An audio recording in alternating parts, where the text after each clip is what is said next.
Hello दोस्तों, कैसे हो आप सब लोग। ईएससी प्रीवियस ईयर क्वेश्चन का हम सॉल्यूशन कर रहे थे। आज इस लेक्चर में हम ईएससी 2022 के सॉल्यूशन को स्टार्ट करेंगे। हमने ईएससी 2023 और 2024 का सॉल्यूशन पहले ही हम देख चुके हैं। अगर आपने वे वीडियो नहीं देखी हैं तो जाके आप उसको चेक कर सकते हो। ये सॉल्यूशन हम SSC JE point of view से और स्टेट के जो जेई के और असिस्टेंट इंजीनियर के एग्ज़ाम होते हैं उसके पॉइंट ऑफ व्यू से करेंगे।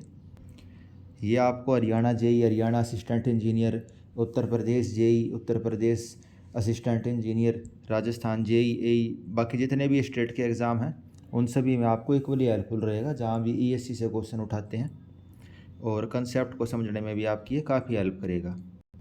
अगर आपको थोड़ी स्पीड कम लग रही हो तो आप 1.5 की स्पीड करके इस लेक्चर को देख सकते हैं। ये जितनी भी पीडीएफ है सॉल्यूशन की, ये 2023 वाली, 24 की, और आज हमने 2022 का सॉल्यूशन शुरू किया, तो 2022 वाली पीडीएफ भी मैं टेलीग्राम चैनल पर डाल दूंगा। उसका लिंक चैनल डिस्क्रिप्शन के अंदर दिया हुआ है। तो दोस्तों मैं आपको बता देता हूँ, ईएससी के अंदर 150 क्वेश्चंस होते हैं प्रीलिम्स के अंदर। इसके अंदर कैलकुलेटर अलाउड नहीं होता, लेकिन जो आपके असिस्टेंट इंजीनियर के एग्ज़ाम है और एसएससी जेई मेंस का एग्ज़ाम होगा उसके अंदर आपको कैलकुलेटर मिलेगा। तो जो न्यूमेरिकल क्वेश्चन होंगे, ज़्यादा कैलकुलेशन होगी, उसको सोल्व करते टाइम आप कैलकुलेटर की हेल्प ले सकते हो। बाकी जो थ्योरी वाले क्वेश्चन है उसको तो हम समझ ही लेंगे। तो ठीक है दोस्तों, आज अपना सॉल्यूशन शुरू करते हैं। आज का पहला question, which one of the following is not a factor affecting the losses and waste in the water supply. जो वाटर सप्लाई का सिस्टम होता है उसके अंदर जो लॉस होंगे, और लॉस क्या लो उसको, वेस्टेज क्या लो पानी की, तो वो किस फैक्टर के ऊपर डिपेंड नहीं करता। पहला ऑप्शन है मीटरिंग। अगर आप मीटर लगा दोगे पानी के लिए तो लोग पानी को देख देख के इस्तेमाल करेंगे, उसको वेस्टेज ज़्यादा नहीं करेंगे, तो पहली स्टेटमेंट पे डिपेंड करेगा। दूसरी statement, unauthorised connection. Unauthorised connection क्या हो गया भाई, किसी ने कनेक्शन नहीं ले रखा, वैसे ही पाइप वगैरह डाल के मोटर वगैरह से जैसे भी वही ले रहा पानी को वो, तो उसको भी क्या मतलब हो रहा है, कितना पानी वेस्ट होएगा, वो भी अपना खूब पानी को यूज करेगा, तो उसके ऊपर भी हमारे वेस्ट डिपेंड करेंगे। डी ऑप्शन है, pressure in the distribution system.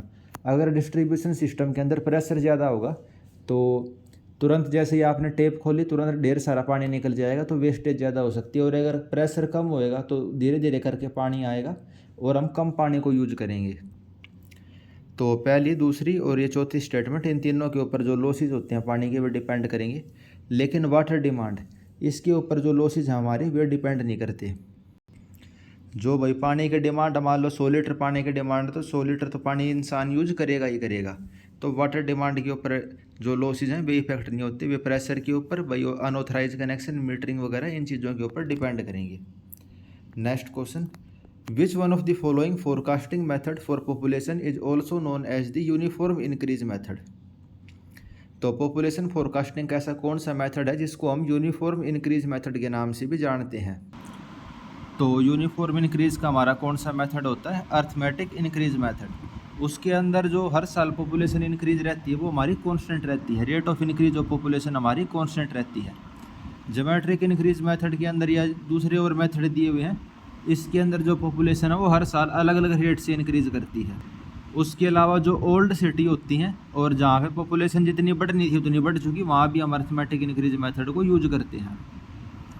Next question, storage capacity of reservoir can be estimated by using.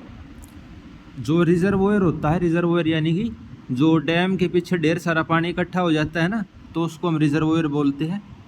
तो रिजर्वोयर के अंदर कितनी कैपेसिटी है उसको हम कैसे निकालेंगे भाई, उसकी वॉल्यूम कितनी है, तो उसको हम किससे निकाल सकते हैं, प्रिज्मोइडल फार्मूला से। जो सर्वे होता है, सर्वे में आपने पढ़ा होगा वॉल्यूम निकालने के कौन कौन से फॉर्मूले होते हैं। एक तो प्रिज्मोइडल फार्मूला होता है, एक ट्रेपिजोइडल फार्मूला होता है, उसके अलावा एक मास कर्व का फॉर्मूला भी होता है। इन मेथड से हम वॉल्यूम निकाल सकते हैं। तो ईएससी के क्वेश्चन है 2022 के, आपने हमारे बाकी सॉल्यूशन भी देखे होंगे, तो इस सॉल्यूशन को देखने के बाद आपको इंजीनियरिंग सर्विस के क्वेश्चन भी बिल्कुल आसान लगने लग जाएंगे। इस लेक्चर को दोस्तों आप अपने बाकी फ्रेंड के साथ भी शेयर कर सकते हो जो इंजीनियरिंग सर्विसेज की, जेई सिविल की और असिस्टेंट इंजीनियर की तैयारी करते हैं। Next question, modern commercial turbidity meter which work on the principle of scattering of light at the right angle to the incident light is called as. तो ऐसा कौन सा ट्यूबिडिटी मीटर है जो स्कैटरिंग ऑफ लाइट कर देता है right angle of the incident light, तो उसको हम कौन सा बोलेंगे, नेफ्थैलोमीटर। जो टर्बिडिटी मीटर होता है उन सभी का प्रिंसिपल क्या होता है, स्कैटरिंग ऑफ लाइट को हम मेजर करते हैं कि भाई कितनी लाइट को स्कैटर कर रहा है। भाई अगर पानी धुंधला होगा, उसके अंदर इम्प्योरिटी ज़्यादा होंगी, तो लाइट के पार्टिकल को स्कैटर कर देगा। स्कैटरिंग का क्या मतलब है, भाई ये लाइट का बीम आ रही थी, यहाँ पे पार्टिकल है, तो लाइट हमारी क्या होगी, टकरा के ऐसे फैल जाएगी, ठीक है। इसी को हम स्कैटरिंग कहते हैं। स्कैटरिंग यानी एक टाइप से बिखराव हो गया लाइट का। तो अगर राइट एंगल से आपसे पूछ जाओगा तो आप किसका आंसर दोगे, नेफ्थैलोमीटर का। अगर लाइट के डायरेक्शन के पैरेलल में पूछ जाओगा तो आप क्या आंसर दोगे, बेलिस टर्बिडिटी मीटर का। तो आप क्या आंसर दोगे, बेलिस टर्बिडिटी मीटर का। इंपॉर्टेंट पॉइंट है, ये आप याद कर सकते हो। Perpendicular in the direction of light, nephelometer, और अगर सेम डायरेक्शन में तो बेलिस टर्बिडिटी मीटर। और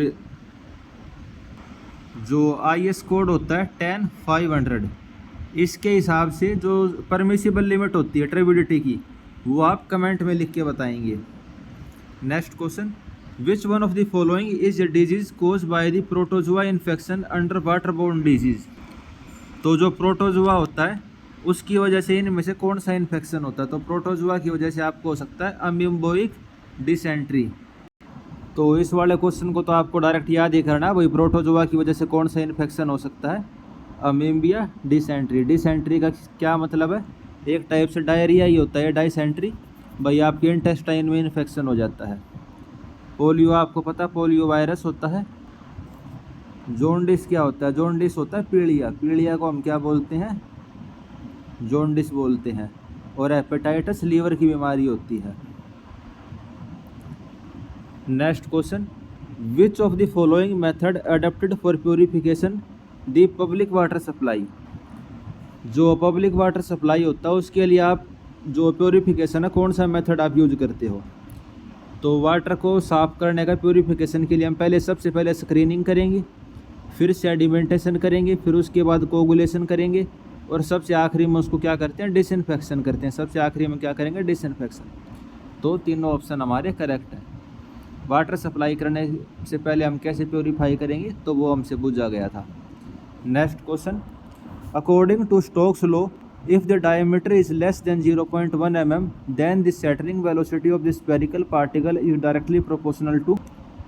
तो जो स्टोक्स लॉ का फॉर्मूला होता है, सिंपली आपसे उसके अंदर ये पूछ जाए कि जो वेलोसिटी है वो किस चीज़ के डायरेक्टली प्रोपोर्शनल होती है, मतलब डाया के कैसे होगी। तो जो स्टोक्स लॉ का फॉर्मूला होता है ये आप देख सकते हैं, G यानी कि ग्रेविटी, G-1 d²/18 म्यू।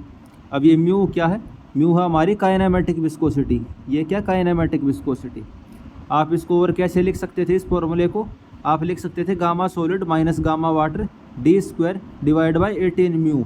और यहाँ पे म्यू क्या होता, डायनामिक विस्कोसिटी। और स्टोक्स लॉ हमारा कब वैलिड होता है, जब हमारे पार्टिकल का डाया बहुत छोटा होता है, 0.1 mm से छोटा डाया का पार्टिकल है, तो हम स्टोक्स लॉ को लगा सकते हैं।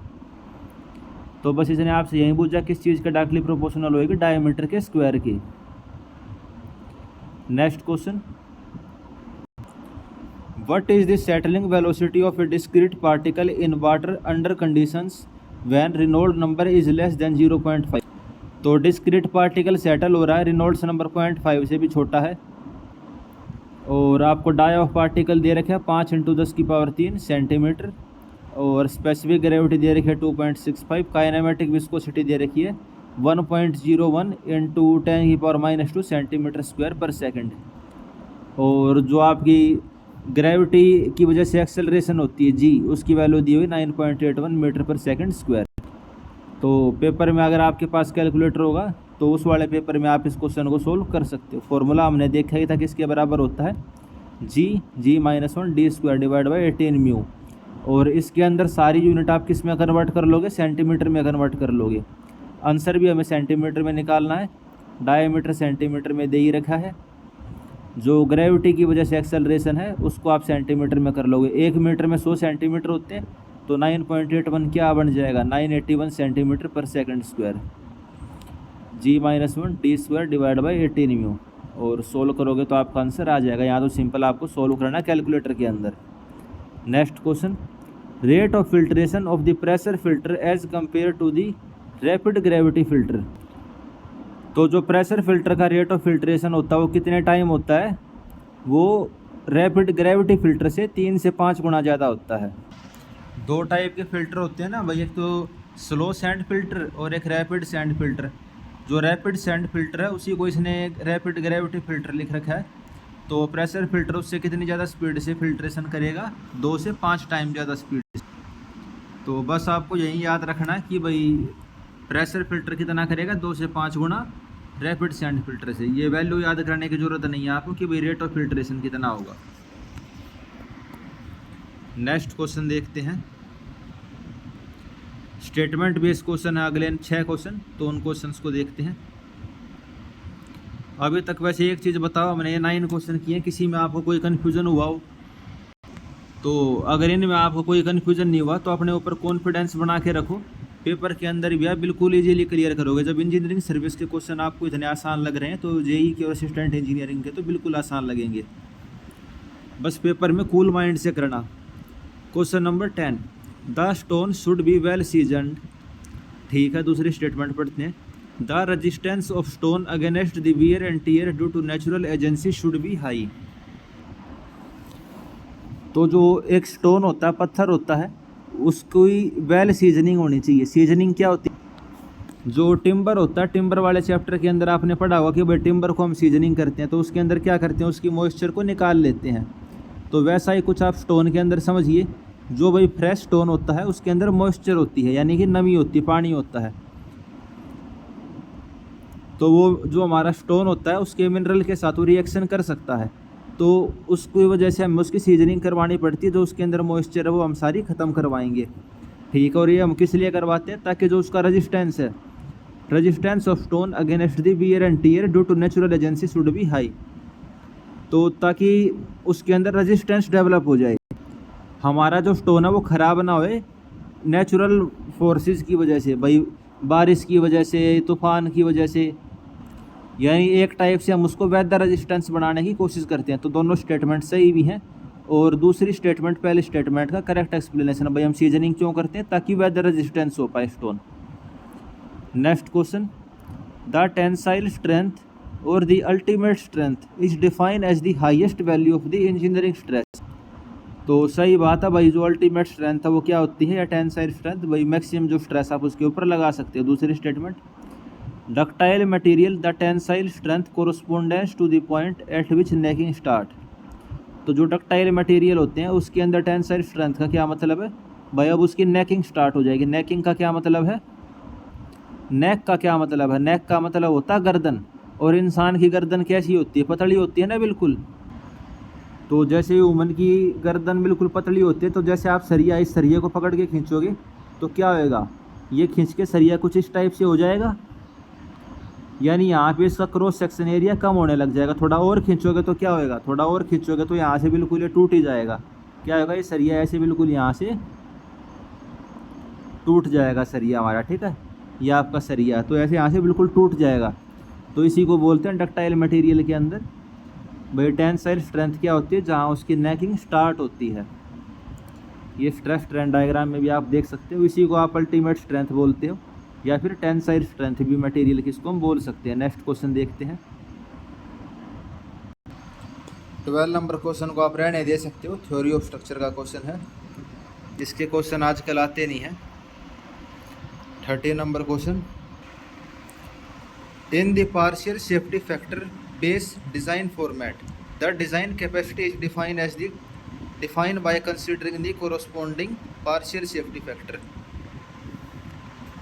जब हम डिज़ाइन करते हैं पार्शियल सेफ्टी फैक्टर को कंसिडर करते हुए, तो डिज़ाइन कैपेसिटी हम किसको कंसिडर करते हैं, भाई पार्शियल फैक्टर को लगाने के बाद। जैसे कि स्टील की अगर आपसे ये पूछे स्टील की डिज़ाइन कैपेसिटी कितनी है, तो आप क्या आंसर दोगे, 0.87 FY। तो आप क्या आंसर दोगे, स्टील की डिज़ाइन कैपेसिटी 0.87 FY, यानी आपने उसको 1/1.15 से डिवाइड कर दिया आपने, तो आपने उसके अंदर जो है पार्शियल सेफ्टी फैक्टर उसकी लगा दी। तो पहली स्टेटमेंट सही है। दूसरी स्टेटमेंट पढ़ते हैं, partial safety factor are associate with the inherited and modelling uncertainty. तो पार्शियल सेफ्टी फैक्टर का हम यूज किस लिए करते हैं, भाई उस स्टील को या कंक्रीट जो भी हमारा मटेरियल है उसको बनाते टाइम कुछ उसके अंदर इम्प्योरिटीज़ हो सकती हैं, अनसर्टेनिटी हो सकती हैं। तो हमें क्या कंसीडर करना पड़ता है, इस वजह से हम पार्शियल सेफ्टी फैक्टर को कंसीडर करते हैं। तो दूसरी स्टेटमेंट भी सही है। और जब आप दोनों स्टेटमेंट को एक साथ इकट्ठा पढ़ोगे तो दूसरी स्टेटमेंट पहली को एक्सप्लेन भी करती है। तो हमारा ऑप्शन हो जाएगा ए, दोनों करेक्ट है और दूसरी पहली को एक्सप्लेन भी करती है कि वही पार्शियल सेफ्टी फैक्टर हम क्यों यूज करेंगे, भाई उसके अंदर कुछ डिफेक्ट हो सकता है, अनसर्टेनिटी हो सकती है कुछ। Next question, theory of RCC is develop with the assumption that there is perfect bond between the steel and concrete, in other word there is no slip. तो पहली स्टेटमेंट सही है। In case of rib bar there is no need to check the bond failure. तो दूसरी statement गलत है। Ribbed बार कौन से होते हैं, रिब्ड यानी कि जिनके ऊपर ऐसे डिफॉर्म बार आप समझ सकते हो, जिनके ऊपर लाइनिंग सी होती है सरिये के ऊपर। तो जो वैसे वाला सरिया होता है उसके अंदर हमें बॉन्ड फेलियर को चेक करने की कोई ज़रूरत नहीं होती। तो ये स्टेटमेंट गलत है। आपको अच्छे से पता है भाई, जब हम डिफॉर्म बार लेते हैं HYSD बार, तो उसके लिए हम इस वैल्यू को कितने % से इंक्रीज़ कर देते हैं, जो बॉन्ड स्ट्रेंथ होती है उसको हम 60% से इंक्रीज़ कर देते हैं, और उसके लिए भी हमें चेक करने की ज़रूरत पड़ती है। और पहली स्टेटमेंट आपको पता थी कि सही है कि भाई नो स्लिप कंडीशन हम कंसिडर करते हैं। Next question, boundary layer thickness decreases as the distance from the leading edge increase. आप ये बाउंड्री लेयर मान के चलो, ठीक है, ये बाउंड्री लेयर है। अब पानी इसके अंदर फ्लो करेगा, पानी यहाँ से बहता हुआ आ रहा है, चलो कहीं से, ठीक है। तो बाउंड्री लेयर कैसे बनेगी, बाउंड्री लेयर की थिकनेस हम ऐसे बनाते हैं, ये होती है ना बाउंड्री लेयर की थिकनेस। भाई यहाँ तक लैमिनार रीजन, ये ट्रांजिशन और ये टर्बुलेंट, और टर्बुलेंट रीजन के अंदर भी एक छोटा सा रीजन होगा जिसको हम क्या बोलते हैं, लैमिनार सब बेस बोल देते हैं इस चीज़ को। तो जैसे आप देख रहे हो कि भाई जैसे जैसे बाउंड्री की लेंथ इंक्रीज होती जा रही है, तो हमारी बाउंड्री लेयर की थिकनेस क्या हो रही है, इंक्रीज होती जा रही है, बढ़ती जा रही है ना। तो पहली स्टेटमेंट हमारी गलत है। पहली स्टेटमेंट हमारी क्या हो गई, पहली स्टेटमेंट हमारी गलत हो गई। दूसरी statement, greater is the kinematic viscosity of the fluid greater is the boundary layer thickness. अगर विस्कोसिटी ज़्यादा होगी तो भाई बाउंड्री लेयर की थिकनेस ज़्यादा होगा। तो दूसरी स्टेटमेंट हमारी सही है। आप इस चीज़ को ऐसे समझो कि भाई ये प्लेट है, अब इस प्लेट के ऊपर शहद तैरता हुआ जा रहा है, ठीक है, शहद है। तो जो बाउंड्री लेयर की थिकनेस है, शहद के केस में शहद बहुत ज़्यादा गाढ़ा होता है, विस्कोसिटी ज़्यादा होती है, तो बाउंड्री लेयर की थिकनेस ज़्यादा बनेगी। और अगर यहाँ पे लिक्विड होता, पानी होता, तो उसकी बाउंड्री लेयर की थिकनेस कम बनेगी। तो इस तरीके से आप इस चीज़ को समझ सकते हो। बाउंड्री लेयर क्या होती है, बाउंड्री लेयर कुछ नहीं होती। अगर आपको पहले नहीं पढ़ रखा है तो भाई ये लोहे की प्लेट है, ये लोहे की प्लेट है, पानी बहता हुआ जा रहा है, तो यहाँ पे कुछ पानी चिपक के चलेगा इससे, तो उसी को बाउंड्री लेयर कहते हैं, और कुछ नहीं होती बाउंड्री लेयर। अगला क्वेश्चन, एक कैचमेंट है, ठीक है, उसके अंदर 6 रेन गेज स्टेशन है। रेन गेज स्टेशन मतलब ऐसे हमने स्टेशन लगा दी, मशीन लगा दी जो ऐसे कैलकुलेट करती है भाई कितनी बारिश हुई है, ठीक है। Annual rainfall recorded by the goes, भाई इस स्टेशन से इतनी इतनी रेनफॉल रिकॉर्ड हुई है। For 10% error in the estimation of the mean rainfall what is the optimum number of the station in the catchment. जो एवरेज रेनफॉल में calculation कर रहे हो ना आप, उसके अंदर 10% की एरर हो सकती है। भाई चलो कोई नहीं, 10% की गलती मान ली, तो हमें कितने वो लगाने पड़ेंगे, स्टेशन लगाने चाहिए। ऑप्टिमम नंबर ऑफ स्टेशन कितने होने चाहिए उस कैचमेंट के अंदर। कैचमेंट आप ऐसे मान लो ये हरियाणा है, तो इस हरियाणा के अंदर हमें कितने स्टेशन लगाने पड़ेंगे ताकि भाई हमें अच्छे से रिजल्ट मिल सके, भाई कितनी बारिश हुई है पूरे हरियाणा में। तो इस टेबल का तो हमें यूज नहीं, क्योंकि डाटा हमें सारा दे दिया, एवरेज दे दिया, इन सब का एवरेज हमें दे रखे 118, स्टैंडर्ड डेविएशन दे रखे हमको, और हमें एरर दे दी 10% की हमारी एरर है। तो ऑप्टिमम नंबर ऑफ स्टेशन होते हैं, उसका फॉर्मूला होता है, जो हमारे स्टेशन है वो किसके बराबर होंगे, CV डिवाइड बाई E इसका स्क्वायर। E इसके अंदर क्या, E हमारी एरर हो गई, CV क्या है, ये हमारा कोफिशिएंट ऑफ वेरिएशन होता है। क्या होता है, कोफिशिएंट ऑफ वेरिएशन। CV क्या है, कोफिशिएंट ऑफ वेरिएशन। और CV को हम कैसे कैलकुलेट कर सकते हैं, कोफिशिएंट ऑफ वेरिएशन जिसको हम CV बोलते हैं, उसको आप कैसे कैलकुलेट करोगे, सिग्मा यानी कि standard deviation divide by average, divide by average. Standard deviation हम कैसे निकालते हैं, वो coefficient of variation, deviation divide by mean. Coefficient of variation निकाला भाई, 35 का वेरिएशन था, मीन 118 था, मल्टीप्लाई बाय 100, ये आ गया 29.545%। इस फॉर्मूले में पुट करा, कितने स्टेशन चाहिए हमें, coefficient of variation divide by भाई ये कितना है, एरर कितनी हो सकती है, तो कोफिशिएंट ऑफ वेरिएशन 29 पुट कर दिया, एरर कितनी है 10% की, तो 3 लगा के चलो इसको, 3 का स्क्वायर कितना हो गया 9 हो गया, कितना हो गया ये 9 हो गया, आपका आंसर क्या आ जाएगा 9। भाई आपको कितने स्टेशन लगाने चाहिए कैचमेंट में, 9 लगाने चाहिए। अभी कितने लगे हुए हैं, अभी 6 स्टेशन लगे हुए हैं। तो इस टाइप का क्वेश्चन आपके एसएससी जेईई एग्ज़ाम में या फिर इंजीनियरिंग वो स्टेट के जो एग्ज़ाम होते हैं असिस्टेंट इंजीनियर के, उसमें आ सकता है।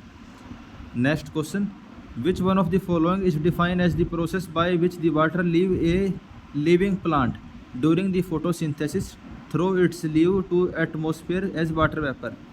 भाई वो कौन सा प्रोसेस होता है जिससे पेड़ पौधों के पत्तों से पानी एटमॉस्फेयर में चला जाता है, तो उसको हम बोलते हैं ट्रांसपीरेशन। उसको हम क्या बोलते हैं, ट्रांसपीरेशन। एक होता है इवेपोरेशन, एक होता है ट्रांसपीरेशन। इवेपोरेशन के अंदर क्या होता है भाई, भाप बन के उड़ जाएगा पानी, वो इवेपोरेशन। और ट्रांसपीरेशन क्या होता है, पेड़ पौधों के जो पत्ते होते हैं वहाँ से पानी उड़ के जो एटमॉस्फेयर में जाएगा फोटोसिंथेसिस के दौरान, उसको हम क्या बोलेंगे, ट्रांसपीरेशन। और इन दोनों को कंबाइन कर दें तो हमारा क्या बन जाता है, इवेपोट्रांसपीरेशन। तो ट्रांसपीरेशन की डेफिनेशन आपको पता होनी चाहिए भाई, water leaves the body of the plant and reach the atmosphere as water vapour. Next question, which one of the following is a gap develop in the canal bank due to erosion of some portion of the bank. Bank हम किसको बोलते हैं, bank होता है किनारा। Bank का क्या मतलब होता है, बैंक का मतलब होता है किनारा। ठीक है, तो ये आपकी नदी है, ये नदी के किनारे हैं। Gap develop in the canal bank, जो कनाल है हमारा, नदी कह लो, कनाल कह लो, इरोजन की वजह से, मिट्टी का कटाव की वजह से वहाँ पे गैप डेवलप हो गया। यहाँ पे मिट्टी कट गई और यहाँ पे गैप डेवलप हो गया, तो इस चीज़ को हम क्या बोलेंगे, इसको हम बोलेंगे कनाल ब्रीच। इसको हम क्या बोलेंगे, canal breach. Canal breach can happen due to erosion of soil from its side, it is mostly observe in incline canal. तो जब किनारे टूट जाते हैं इरोजन की वजह से, जैसे इसका एक किनारा टूट गया, तो इसको हम क्या बोलेंगे, कनाल ब्रीच। इसको हम बोलेंगे canal breach. Which one of the following statement does the river bed consist of mixture of boulder, वो which of the following stage, इनमें से ऐसी कौन सी स्टेज होती है जब river bed consist of the mixture of boulder, gravel, shingle and alluvial sand deposit created by itself. तो स्टेजेस होती हैं रिवर की भाई, जैसे ये पहाड़ है, माउंटेन्स हैं, ठीक है, यहाँ से नदी निकल के आई तो यहाँ छोटे छोटे पहाड़ होंगे, या फिर मैदानी इलाका आएगा और फिर डेल्टा बन जाएगा। फिर क्या बन जाएगा, डेल्टा। भाई जैसे सुंदरबन डेल्टा पश्चिम बंगाल साइड है, और ये फिर भाई गंगा नदी वहाँ पे हिमाचल में है, उत्तराखंड में, वो वाला एरिया हो गया। तो ये अलग अलग स्टेज होती हैं। तो हमसे क्वेश्चन में क्या पूछा है, river bed consist of mixture of boulder, gravel, shingle and alluvial sand deposit created by itself. जो आपकी ये नदी है, नदी फ्लो करने लग रही है, ये नदी है, और जो इसकी ज़मीन है, तल है इसके, यहाँ पे पत्थर वगैरह हैं, बोल्डर हैं, सिंगल्स हैं। सिंगल्स क्या होते हैं, वो चिकने चिकने पत्थर होते हैं ना, सजावट के तौर पे आप यूज करते हो, बहुत जगह आपने देखे होंगे। या एल्यूवियल सैंड है, तो उस वाले स्टेज को बोलेंगे बोल्डर रिवर स्टेज। उसको हम क्या बोलेंगे, बोल्डर रिवर स्टेज। तो जो बोल्डर स्टेज होएगा वहाँ पे क्या देखने को मिलेगा आपको, बोल्डर का मिक्सचर होगा, ग्रेवल का, सिंगल का और सैंड का। Next question, which of the following are only two factor which govern the storage capacity of the reservoir. जो रिजर्वोयर है उसके अंदर कितनी कैपेसिटी होती है, वो किस चीज़ के ऊपर डिपेंड करेगी। रिजर्वोयर क्या होता है,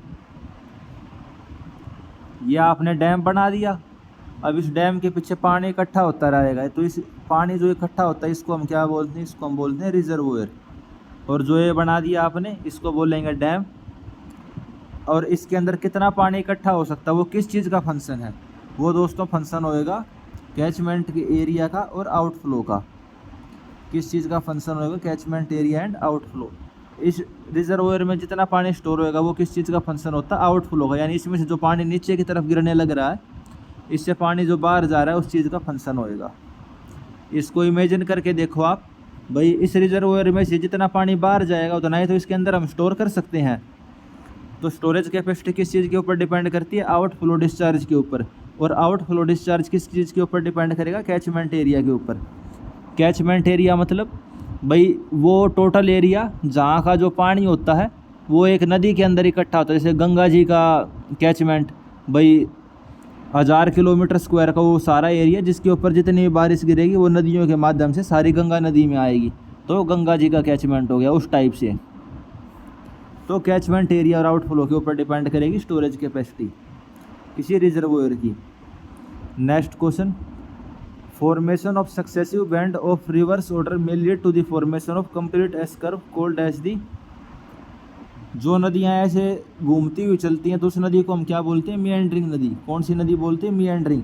भाई ये सांप की तरह चलने लग रही है ना ये नदी, लहराती हुई, तो रिवर्स ऑर्डर के कर्व हैं इस टाइप के, तो इसको हम क्या बोलेंगे, मिएंडरिंग रिवर। क्या बोलेंगे, meandering river. Next question, monthly consumptive use for a paddy are tabulated below. भाई आपने धान लगाया था तो कितनी उसको पानी की ज़रूरत पड़ी वो आपने बता दिया। भाई इस तारीख से इतना इतना पानी हमें लगा, एवरेज मंथली कंजप्शन कितना है। तो भाई आपने कब लगाई थी फसल, अपनी 1 तारीख को आपने धान बो दिया और 24 तारीख को आपने उसकी जो कटाई वगैरह करनी थी वो कर दी, जो भी करना था। क्या कह लो आखिरी बार पानी दिया था, तो कितने दिन हो गए यहाँ से लेके यहाँ तक, कितने दिन हो गए, 31, 31, 31, 30 और 24, यानी कि 1 जून से लेकर 24 नवंबर तक आपने दिन निकाल लिए, ठीक है। और पानी इसने कितना टोटल यूज करा, यहाँ से लेकर जो इसने पानी यूज किया इन सब को आप ऐड कर लो। तो इसने पानी यूज किया 137 सेंटीमीटर पानी यूज किया इतने दिन में, तो आंसर हमारा आ गया 0.776 सेंटीमीटर पर डे। और हमसे किस में आंसर पूछा है, 1 महीने में कितना यूज करेगा, तो 30 से मल्टीप्लाई कर दो तो 23.1। था ना आसान क्वेश्चन, बस थोड़ी सी कैलकुलेशन इन्वॉल्व थी। तो ऐसे क्वेश्चन एसएससी के अंदर भी आते हैं, शायद पिछली बार भी ऐसा कोई क्वेश्चन था, तो कन्फ्यूज नहीं होना है। भाई आपको टाइम दिया हुआ है, दिन में आपने टाइम निकाल लिया और कितना पानी हमारी फसल ने लिया है वो कर लिया, तो बिल्कुल आप आसानी से निकाल सकते हैं। भाई 1 महीने में कितनी पानी लेगी हमारी फसल वो हमने निकाल दिया। Next question, water bearing strata having no confine impermeable overburden lying over it is known as the. तो भाई ऐसी मिट्टी की लेयर है जिसके ऊपर कोई भी कन्फाइनिंग लेयर नहीं है, नो कन्फाइनिंग इम्परमिएबल लेयर, तो वो कौन सी एक्वीफर हो गया हमारा, अनकन्फाइन एक्वीफर। कौन सा एक्वीफर हो गया, अनकन्फाइन। अनकन्फाइन का क्या मतलब है, भाई उसके ऊपर ऐसी कोई लेयर नहीं है जिसके अंदर पानी ना हो। आपने भाई जैसे ज़मीन खोदी और आपको पानी वाली लेयर मिल गई तो उसको हम क्या बोलेंगे, अनकन्फाइन एक्वीफर। Unconfined aquifer.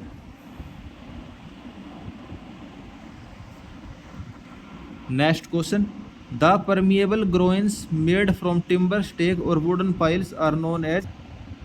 जो परमिएबल ग्रोइंस होते हैं जिनको हम टिम्बर से बनाते हैं या फिर वुडन से बनाते हैं तो उसको हम क्या बोलेंगे, उसको हम बोलेंगे बल्ली स्पर। क्या बोलेंगे, बल्ली स्पर। और जो रिवर ट्रेनिंग वर्क का पार्ट होते हैं ये स्पर या ग्रोइंस, किसका पार्ट होते हैं ये, रिवर ट्रेनिंग वर्क का। इनका काम क्या होता है, भाई जो पानी स्पीड से आने लग रहा है या ज़्यादा वाटर लेवल है तो उसको डिफ्लेक्ट कर देते हैं नदी के किनारों से। क्या करेंगे, जो नदी के किनारे होते हैं उससे वहाँ से इसको डिफ्लेक्ट कर देंगे वाटर को और उसको प्रोटेक्ट करते हैं रिवर के बैंक को। तो रिवर ट्रेनिंग वर्क का पार्ट होते हैं, बस आप इसको याद कर सकते हो। भाई टिम्बर स्टैक या वुडन पाइल के बने हुए ग्रोइंस होंगे तो उसको हम क्या बोल सकते हैं, बल्ली spurs. Next question, a reservoir with uncontrol and ungated outlet is known as the. तो एक रिजर्वोयर है जिसके ऊपर अनकंट्रोल गेट है तो उसको हम क्या बोलेंगे, रिटार्डिंग बेसिन। उसको हम बोलेंगे रिटार्डिंग बेसिन। और अगर ऐसा रिजर्वोयर होता है जिसके ऊपर बड़े ढंग से गेट वगैरह बने हुए होते तो उसको हम क्या बोलते, स्टोरेज रिजर्वोयर या फिर डिटेंशन रिजर्वोयर। उसको हम बोलेंगे स्टोरेज या फिर डिटेंशन रिजर्वोयर। और जिस पे गेट नहीं होंगे, अनकंट्रोल रहेगा तो retarding reservoir. Next question, the distance between the outer edge of a clockwise and anti clockwise loop of a meander. तो मिएंडरिंग क्या होती है भाई, सांप की तरह जो चलती हुई नदी होती है उसको मिएंडरिंग रिवर कहते हैं। तो उसके क्लॉकवाइज और एंटी क्लॉकवाइज जो एंड होते हैं उनके बीच का जो डिस्टेंस होता है उसको हम क्या बोलेंगे, मिएंडरिंग बेल्ट विड्थ। उसको हम क्या बोलेंगे, मिएंडरिंग बेल्ट विड्थ। आप इस डायग्राम में जैसे देख के आपको क्लियर हो जाएगा भाई, सांप की तरह चल रही है नदी, यानी कि जो एस शेप से ये बनने लग रही है, इसके जो अपोजिट दो साइड है उनके बीच की जो विड्थ है उसको हमने क्या बोला है, meandering belt width, meandering belt width. Next question, which one of the following is the one which rest in a pervious strata and draw its supply from the surrounding material. तो इनमें से ऐसा कौन सा स्ट्रक्चर है जो pervious strata, pervious का क्या मतलब है, परवियस मतलब उसके अंदर से पानी फ्लो कर सकता है और अपनी जो सप्लाई होती है वो सराउंडिंग मटेरियल से लेता है, तो वो होता है हमारा शैलो वेल। वो हमारा क्या होता है, शैलो वेल।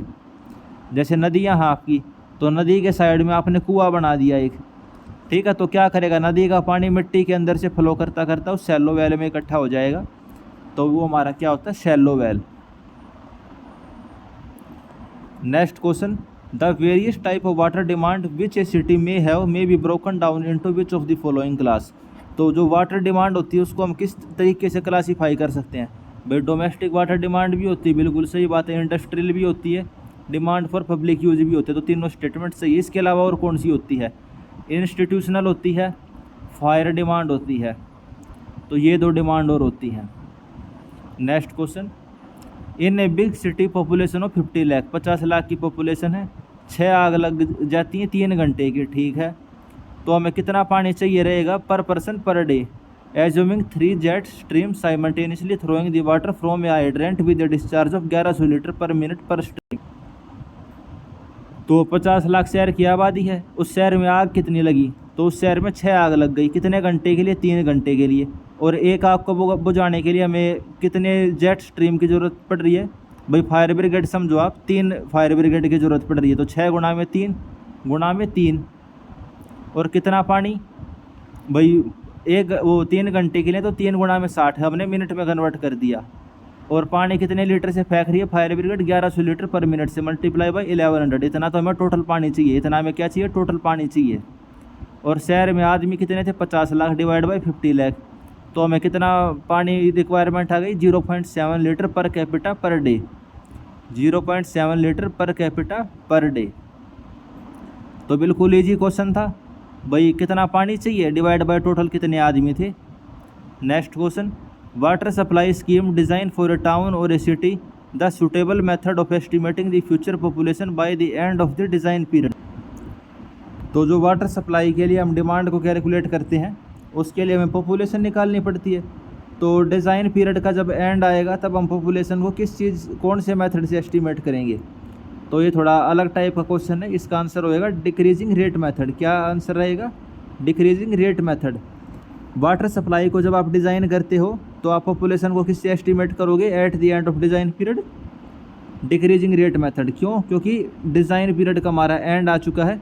इसको देखिए आप, पॉपुलेशन शुरू में तो बहुत स्पीड से इंक्रीज़ होएगी, लेकिन बाद में उसका जो रेट ऑफ इंक्रीज़ है वो कम हो जाता है। तो as we rate the end of design period, city pass through its initial exponential growth phase and reach a phase where the growth happen but at a decreasing rate. तो भाई शुरू में तो एक्सपोनेंशियल बहुत तेज़ी से ग्रोथ करेगी city, लेकिन जब डिज़ाइन पीरियड का एंड आएगा तब सिटी हमारी धीरे धीरे ग्रोथ करेगी। Next question, thickness of the pavement mainly depend upon the, जो आपकी पेवमेंट होती है यानी कि रोड होता है उसकी जो थिकनेस होती है वो किस चीज़ के ऊपर डिपेंड करती है। तो जो आपका रोड की थिकनेस होती है वो डिपेंड करेगी डिज़ाइन व्हील लोड के ऊपर।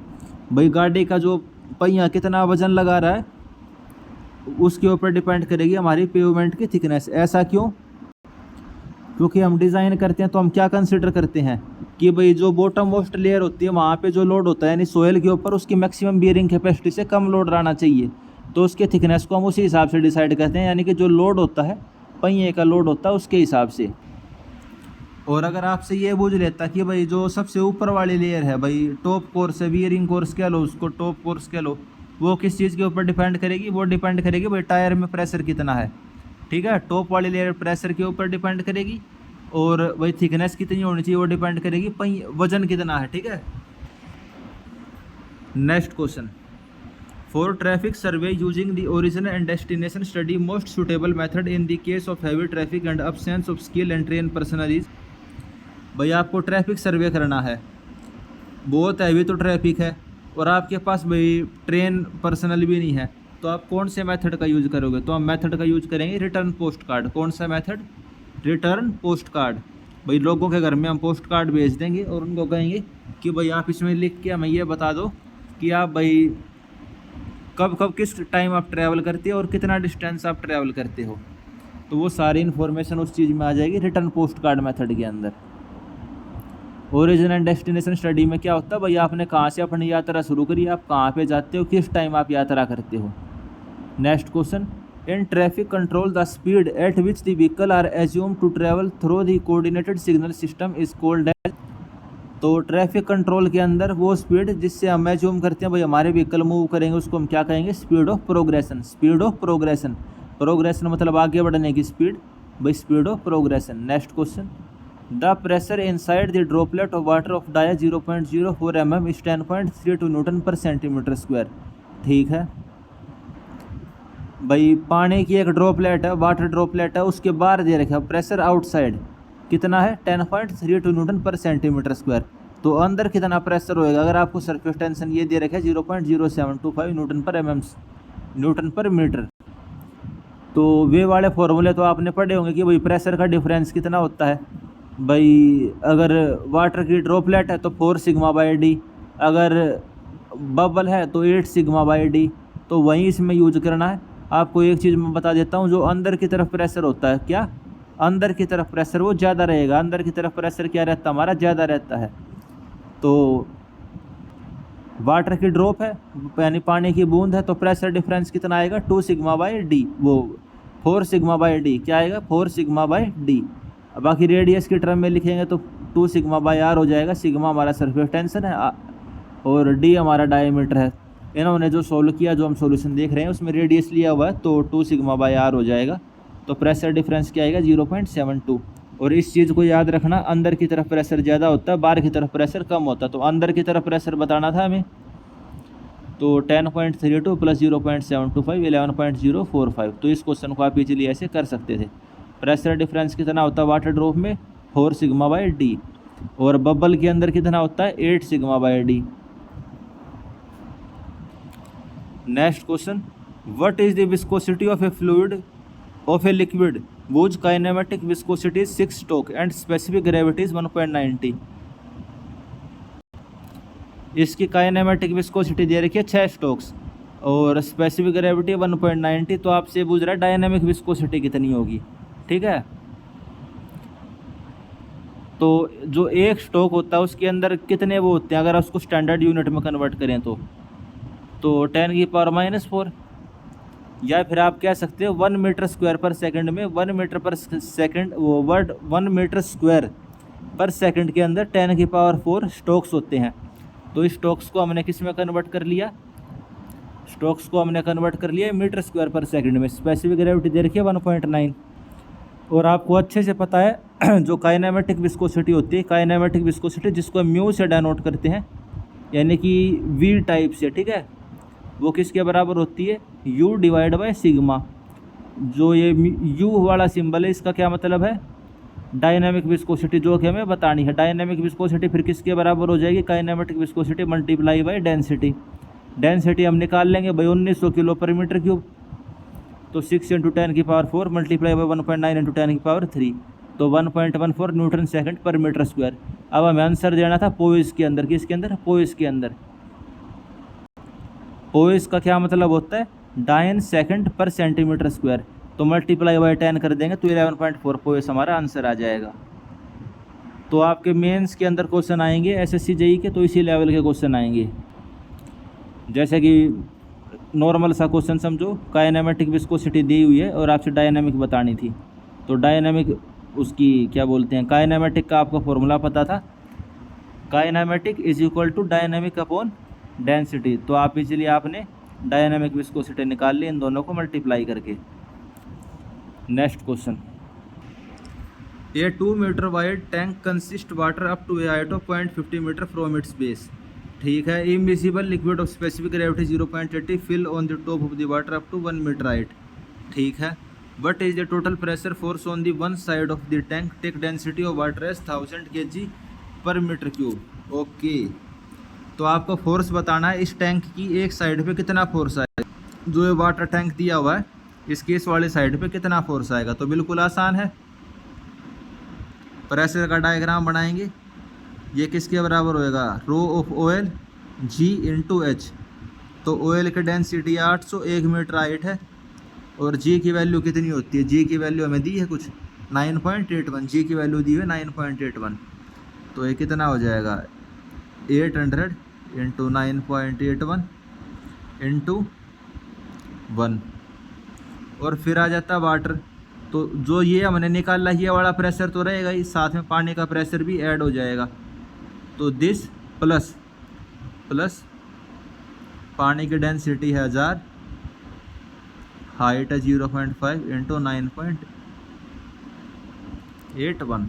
ये क्या आ गया, प्रेशर डिस्ट्रीब्यूशन डायग्राम। अब हमें इस चीज़ को मल्टीप्लाई किससे करना पड़ेगा, कुछ डायमेंशन दे रखे होंगे टैंक के हमें। 2 मीटर वाइड टैंक है, जो ये वाली लेंथ है ये कितनी है 2 मीटर। ठीक है। टैंक आपकी जो टैंक की विड्थ है वो कितनी है 2 मीटर, टैंक की विड्थ आपकी 2 मीटर। ठीक है। तो आप क्या करोगे, ये तो प्रेशर है, इसको मल्टीप्लाई किससे करोगे, इस वाले एरिया से मल्टीप्लाई करोगे। शुरू में तो 2 गुणा में 1 से, फिर करोगे 2 गुणा में 1.5 से। तो ये आपने प्रेशर डिस्ट्रीब्यूशन का डायग्राम निकाल लिया, पहले 1 मीटर के लिए फिर इस वाले के लिए।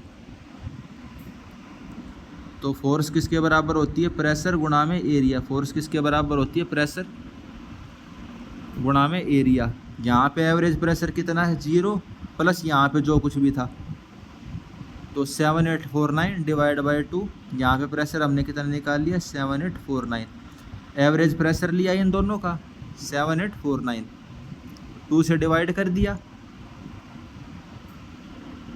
और एरिया कितना था, जो ये विड्थ थी, विड्थ हमने लिया 2 पॉइंट।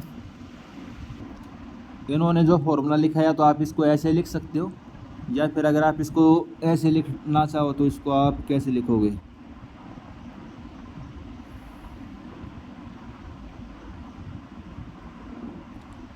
प्रेशर डिस्ट्रीब्यूशन हमने निकाल लिया। यहाँ कितना है 0, यहाँ कितना है 7849, और यहाँ कितना है, यहाँ 12753। ठीक है। यह आपका प्रेशर डिस्ट्रीब्यूशन का डायग्राम हो गया।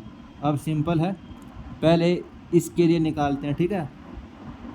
तो हाँ 7849 इस ट्रायंगल का एरिया मल्टीप्लाई बाय 2 इसकी विड्थ थी 2, 1 मीटर हाइट है, ये वाला आ गया। ठीक है। प्लस यहाँ क्या है, ये ट्रेपेजोइडल है, ट्रेपेजोइडल का एरिया कैसे होएगा, ट्रेपेजोइडल का एरिया होता है half 7849 plus 12753 multiply by height कितनी थी 0.5 मल्टीप्लाई बाय 2 मीटर विड्थ थी।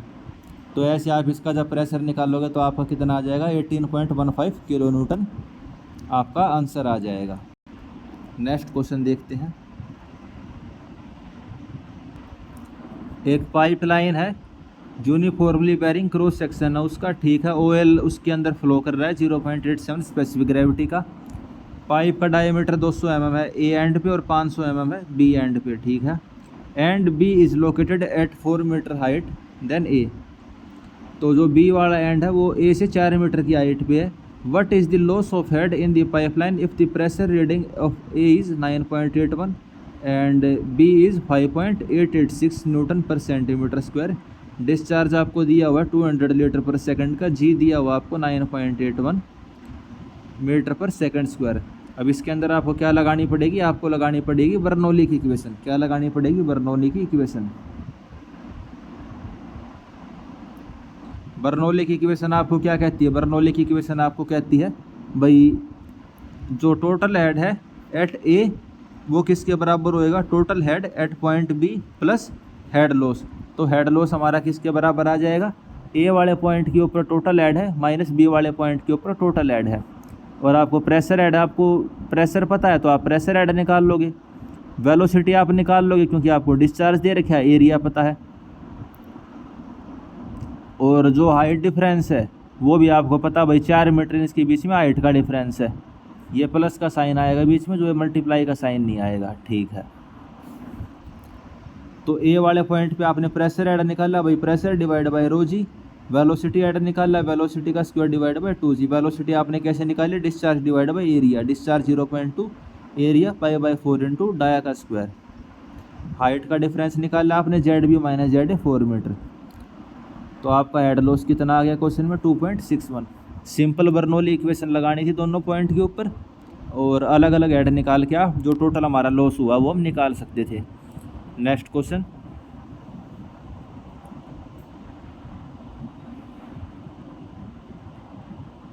इस वाले क्वेश्चन को रहने दो, ये हमारे सिलेबस में नहीं है। इसमें आप ये याद रख लो भाई, रेनॉल्ड्स नंबर किसके बराबर होता है, रेनॉल्ड्स नंबर होता है rho V D divide by mu. ठीक है, rho V D by mu, ये हमारा किसके बराबर होता है, रेनॉल्ड्स नंबर के बराबर। नेक्स्ट क्वेश्चन,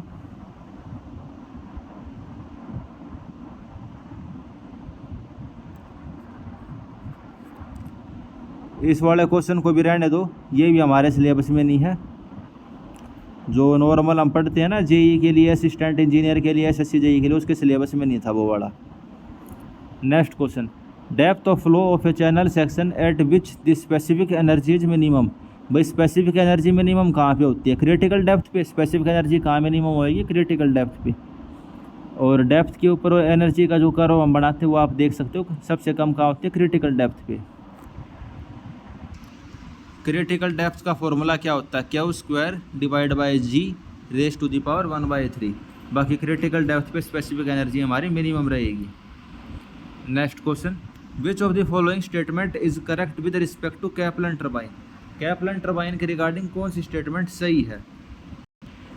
तो कैपलन टर्बाइन के अंदर क्या होता है, जो पेरिफेरल वेलोसिटी होती है इनलेट और आउटलेट पे वो इक्वल रहती है। इंडिया के अंदर हम किसको यूज करते हैं, इंडिया के अंदर हम कैपलन टर्बाइन को यूज करते हैं। इसके अंदर इनलेट और आउटलेट पे वेलोसिटी सेम रहती है। क्या रहती है, सेम रहती है, बस आपको याद रखना है। नेक्स्ट क्वेश्चन,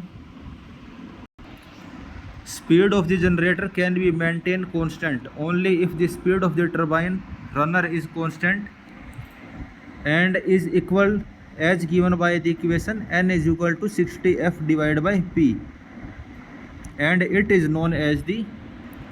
जो जनरेटर की स्पीड होती है और जो टर्बाइन की स्पीड होती है वो सेम रहेगी, कांस्टेंट हम मेंटेन करके रख सकते हैं अगर वो किसके बराबर होएगी, 60f डिवाइड बाई p के बराबर। और इस चीज इक्वेशन को हम किसके बराबर बोलते हैं, इसको हम बोलते हैं सिक्रोनस स्पीड। इसको हम क्या बोलेंगे, सिक्नोरस स्पीड। जैसे आपके फ़ोन में मैसेज आते हैं ना बहुत बार, जैसे जीमेल में देखा होगा भाई, साइन दी मेल SYNC, भाई अपने मेल को साइन कर लो। या पुराने ज़माने के फ़ोन थे तो उसमें भी SYNC करके मतलब ये ऑप्शन होता था। तो इस चीज़ का क्या मतलब होता है, साइन करने का मतलब भाई दोनों के बीच में जो रिलेशनशिप है वो एग्जिस्ट कर रही है और मतलब कांस्टेंट रहेगा एक किस्म से, तो उसको हम बोलते हैं सिक्रोनस स्पीड। सिक्रोनस स्पीड। भाई जनरेटर कहेगा भाई मैं 10 की स्पीड से चलूँगा, तो और भाई टर्बाइन कहेगा मैं 10 की स्पीड से चलूँगा, तो एक टाइप से वो सिक्रोनस स्पीड हो गई। अब जनरेटर कहे मैं 10 की से चलूँगा, अब टर्बाइन कहे जी मैं तो 2 की स्पीड से चलूँगा, तो वो क्या हो गई, वो गलत चीज़ हो गई, वो एसिक्रोनस हो जाएगी वो। Next question, consider the following statement relate to the negative slip of a reciprocating pump. ये नेगेटिव स्लिप का क्या मतलब हुआ, आप स्लिप का मतलब समझो। एक तो होता है थ्योरेटिकल डिस्चार्ज, एक होता है एक्चुअल डिस्चार्ज। अगर थ्योरेटिकल और एक्चुअल के बीच में हमेशा कुछ ना कुछ डिफरेंस होता है। अगर एक्चुअल वाला डिस्चार्ज हमारे थ्योरेटिकल वाला डिस्चार्ज से ज़्यादा आ रहा है तो उसको हम क्या बोलेंगे, नेगेटिव स्लिप। उसको हम क्या बोलेंगे, नेगेटिव स्लिप। स्लिप का क्या मतलब होता है भाई, फिसलना। ठीक है भाई, आप फिसल गए यानी गिर गए, या जो आपने सोची थी वो चीज़ नहीं हुई, तो जो एक्चुअल वाला हो थ्योरेटिकल से ज़्यादा आ जाएगा तो उसको हम नेगेटिव स्लिप बोलेंगे। तो पहली स्टेटमेंट क्या है, actual discharge of reciprocating pump is more than the theoretical. तो सही बात है, एक्चुअल वाला ज़्यादा आ जाएगा। कोफिशिएंट ऑफ डिस्चार्ज एक से ज़्यादा होगा तो दूसरी भी सही है। कोफिशिएंट ऑफ डिस्चार्ज किसके बराबर होता है, एक्चुअल अपॉन थ्योरेटिकल। किसी भी चीज़ का कोफिशिएंट आपसे पूछ जाओ तो वो क्या होएगा, भाई कोई भी चीज़ एक्चुअल डिवाइड बाई कोई भी चीज़ थ्योरेटिकल, तो एक्चुअल अपॉन थ्योरेटिकल, एक्चुअल वाले ज़्यादा तो 1 से ज़्यादा होगा कोफिशिएंट ऑफ डिस्चार्ज। तीसरी स्टेटमेंट, भाई जब सक्शन पाइप छोटी हो, डिलीवरी पाइप लॉन्ग हो, पंप हमारा स्लो स्पीड पे चल रहा हो, तब हमारा नेगेटिव स्लिप देखने को मिलता है। जी नहीं, ये इसका उल्टा होएगा भाई, हाई स्पीड होनी चाहिए, तब हमारा जो ये नेगेटिव स्लिप हमें देखने को मिलेगा। नेक्स्ट क्वेश्चन, आपको रेसिप्रोकेटिंग पंप दिया हुआ है जिसके अंदर प्लंजर का डाया 250 mm है, 350 mm का स्ट्रोक है और स्पीड ऑफ पंप आपकी 60 RPM की है, 16.5 लीटर पर सेकंड ये पानी डिस्चार्ज करता है 5 मीटर के हेड के अगेंस्ट। तो कोफिशिएंट ऑफ डिस्चार्ज क्या होएगा? तो इस चीज़ से तो हमें कोई मतलब नहीं है भाई कितने के ऊपर फेंकता हो, आपको डिस्चार्ज का फॉर्मूला पता होना चाहिए। डिस्चार्ज किसके बराबर होता है? एरिया इनटू वेलोसिटी, या फिर डिस्चार्ज को आप और कैसे लिख सकते हो? डिस्चार्ज को आप ऐसे भी लिख सकते हो भाई, वॉल्यूम गुणा में भाई कितने स्ट्रोक हैं उसके डिवाइड बाय एन, कितने उसके स्ट्रोक हैं। तो वॉल्यूम किसके बराबर होती है? एरिया इनटू लेंथ, आपकी वॉल्यूम आ गई। एरिया किसके बराबर है? π/4 डाया का square multiply by length 0.35 mm का वो है उसका प्लंजर है, उसका जो स्ट्रोक कह लो आप। और एन भाई 1 मिनट के अंदर वो कितने स्ट्रोक लगाता है। रेसिप्रोकेटिंग पंप होता है एक सेंट्रीफ्यूगल पंप होता है। सेंट्रीफ्यूगल में क्या रहेगा? कंटिन्यूस डिस्चार्ज रहेगा। रेसिप्रोकेटिंग में क्या रहता है? स्ट्रोक होते हैं। क्या होते हैं? स्ट्रोक होते हैं। स्ट्रोक क्या होते हैं भाई? ऐसे समझो, मैं समझाने के लिए कह रहा हूँ बस आपको। ये मैंने क्या बना दिया? ये मैंने सुआ बना दिया। ये मैंने क्या बना दिया? सुआ, ठीक है। तो स्ट्रोक ऐसे समझो, जो इसका पिस्टन है एक बार आगे जाएगा, एक बार पीछे, एक बार आगे, एक बार पीछे। तो एक बार आगे पीछे जाने को क्या बोलेंगे? इसका एक स्ट्रोक है। क्या है इसका? एक स्ट्रोक। तो इसने यहाँ से पानी भरा एक बार इस पिस्टन के अंदर, दूसरी बार क्या करेगा? इसकी पिस्टन आगे जाएगी और ऊपर जहाँ भी इसको पानी भेजना था वो पानी इसको भेज देगा। तो पहले हमने वॉल्यूम निकाल ली, इस पिस्टन की वॉल्यूम कितनी है, मल्टीप्लाई बाय 1 मिनट में कितने स्ट्रोक। तो कितनी RPM दी हुई है इसकी? 60 RPM दी हुई है।